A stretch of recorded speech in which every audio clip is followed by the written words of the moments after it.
భారతీయ cinema పితామహుడైన Dadasaheb Phalke ఓ పేదవాడిగా పుట్టి వైభవంగా బతికి తిరిగి పేదరికంతోనే మరణించాడు అని మీకు తెలుసా?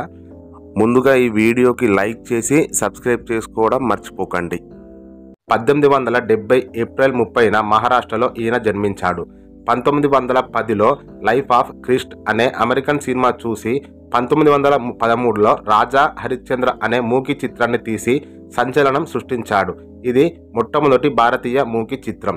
తర్వాత తీసిన లంకా దహన్, శ్రీకృష్ణ జన్మ వంటి సినిమాలు మంచి పేరుతో పాటు కలెక్షన్లు కూడా తెచ్చిపెట్టాయి.